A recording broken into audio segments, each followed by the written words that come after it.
Hello friend, smart study with SR के YouTube channel में आपका स्वागत है। हम लाए हैं जीके के इम्पोर्टेंट क्वेश्चन जो हर बार किसी न किसी एग्ज़ाम में बार बार पूछे गए हैं।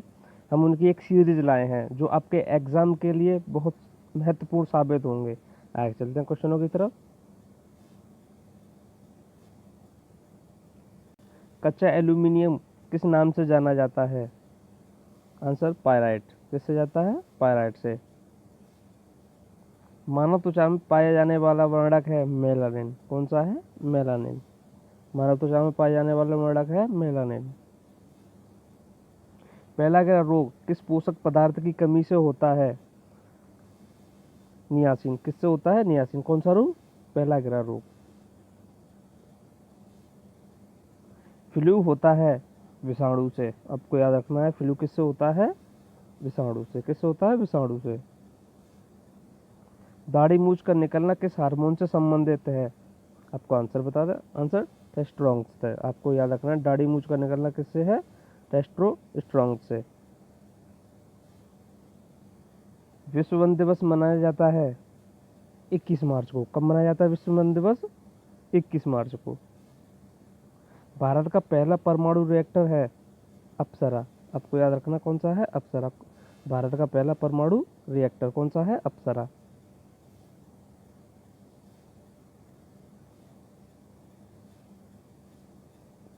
भारत का पहला पायलट लाइसेंस प्रदान करता है जेआरडी टाटा। कौन करता है? जेआरडी टाटा। क्या भारत का पहला लाइसेंस प्रदान कौन करता है? जेआरडी टाटा।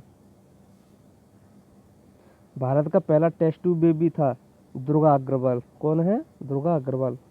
भारत का पहला टेस्ट ट्यूब बेबी कौन था? दुर्गा अग्रवाल। वर्तमान में भारतीय संविधान में कितनी राजभाषाएं हैं? आपको याद रखना, वर्तमान में भारतीय संविधान में कितनी राजभाषाएं हैं? 22 भाषाएं। कितनी? 22 भाषाएं। भारतीय संविधान में राजभाषाएं किस अनुसूची में है? आपको याद रखना है, भारतीय संविधान में की राजभाषाएं किस अनुसूची में है? 8वीं अनुसूची में। किसमें? 8वीं अनुसूची में। डोगरी भाषा भारत के किस राज्य क्षेत्र में बोली जाती है? आपको याद रखना है, डोगरी भाषा भारत के किस राज्य क्षेत्र में बोली जाती है? जम्मू कश्मीर में। किस में बोली जाती है? जम्मू कश्मीर में।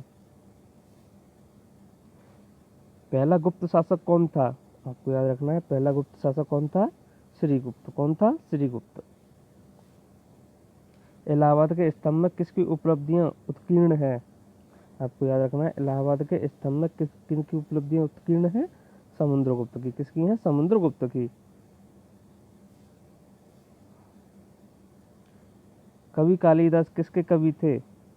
चंद्रगुप्त द्वितीय के। किसके थे? चंद्रगुप्त द्वितीय। कौन से कवि? कालिदास। मोनोजाइट अयस्क है। मोनोजाइट अयस्क किसका है? थोरियम का। किसका है? थोरियम का।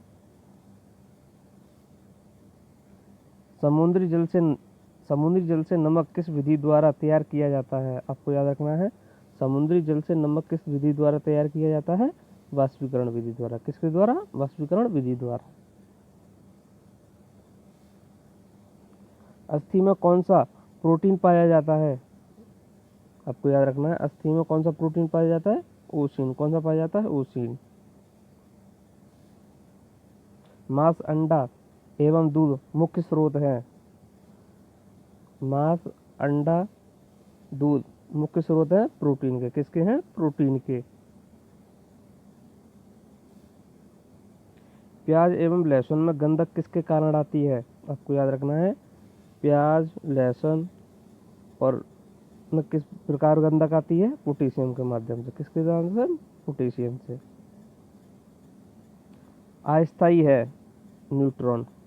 अस्थायी कौन है? न्यूट्रॉन।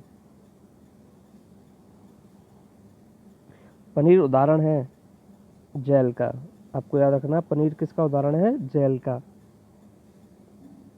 कुकिंग गैस मिश्रण होता है। कुकिंग गैस में किसका मिश्रण होता है?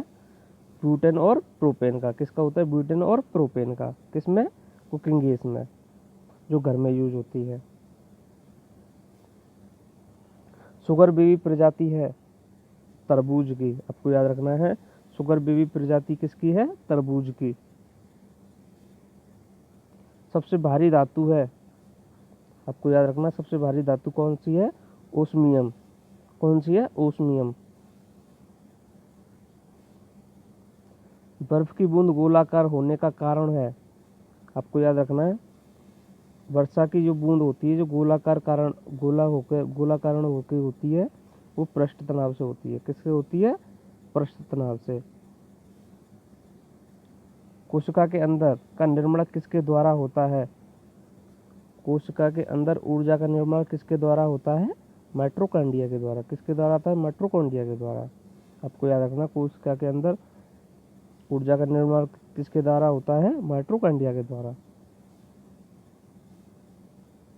सिगरेट लाइटर में किस गैस का प्रयोग होता है? आपको याद रखना है, जो सिगरेट लाइटर होता है उसमें किस गैस का प्रयोग होता है? ब्यूटेन का। किसका होता है? ब्यूटेन का।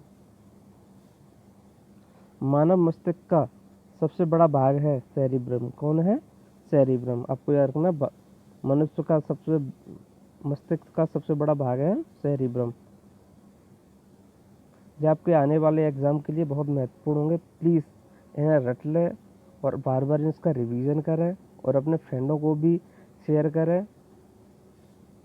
Thank you friend, like and subscribe करना ना भूलें। हम ऐसे ही इम्पोर्टेंट जीके के क्वेश्चन लाते रहेंगे और आपसे एक रिक्वेस्ट है कि आप इन क्वेश्चनों को ज़्यादा से ज़्यादा शेयर करें और आप इन्हें रट लें, बार बार पढ़ें, जो आपके आने वाले एग्ज़ाम में बहुत महत्वपूर्ण होंगे, क्योंकि ये हर बार किसी न किसी एग्ज़ाम में पूछे गए हैं।